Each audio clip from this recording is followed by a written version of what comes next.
It's over 3 decades since Robin Locke of 1973 wrote her article on the logic of politeness. During those decades, linguistic politeness has developed as a significant and challenging field of research, much of which is cross-cultural and involving researchers on a global scale. The work of Brown and Levinson 1978-1987 on politeness universals, which focuses on the notion of face and face-threatening acts and is strongly influenced by Goffman, has stimulated a large amount of researchers on global scale. Although Brown and Levinson's model involving concepts of negative face and positive face and the consequent generation of a series of a negative politeness and positive politeness strategies has been widely criticized. Until relatively recently, the majority of work on politeness has been focused on interpersonal and informal context, with a resultant emphasis on the volition of individual speakers.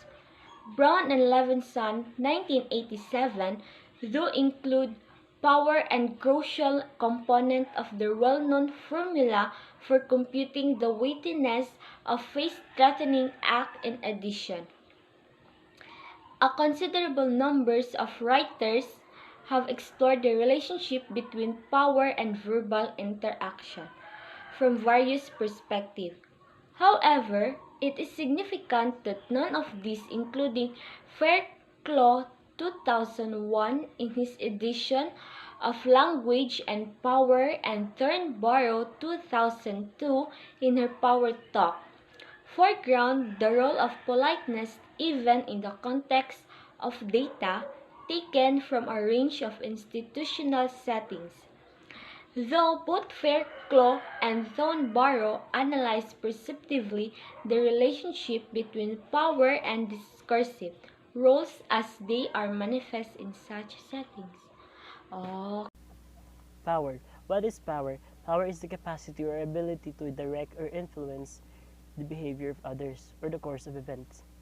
All recent writers on politeness and power seek to conceptualize power not as a static component of particular interactive situations or as an inherent attribute which certain individuals possess, but rather as a complex, multifaceted, and dynamic force. According to Ellen in 2001, page 224, power is something people do to each other.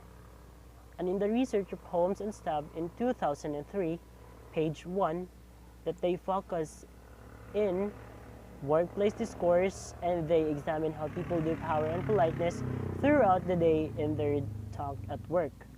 Drawing on Bourdieu's work on symbolic power, Ellen goes to argue that the subordinate pays deference to the superordinate because the superordinate is in a position to demand deference from the subordinate. Although power is still associated with specific social structural positions which convey power to their occupants, it is no longer an objective external force but becomes relative to how it is used by those occupants. So instead of determining behavior, power becomes relative to behavior, or better, is itself a form of behavior. In 2003, Watts also stresses the nature of power as a process, a social practice, in his concept of emerging networks, whereby interactions continually act out and negotiate relationships, including those of power and dominance, through their interactions in a particular context. Perhaps the most explicit discussion of the nature of power in interaction is Lowther in 2004, because Lowther does not attempt to define power as a such, but rather offers a checklist for understanding the nature and exercise of power.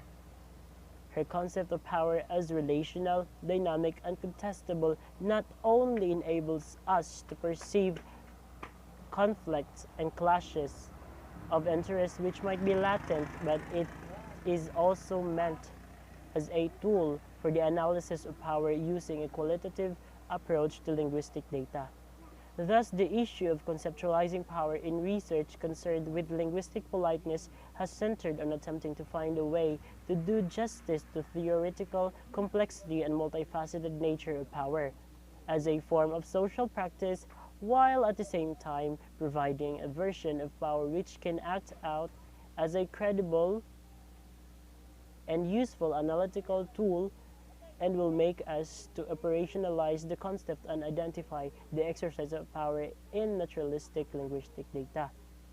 These versions of power are markedly different from Brown and Levenson's and are designed, among other things, to be applicable to longer stretches of verbal analysis as well as to make use of and illuminate radically different discourse types.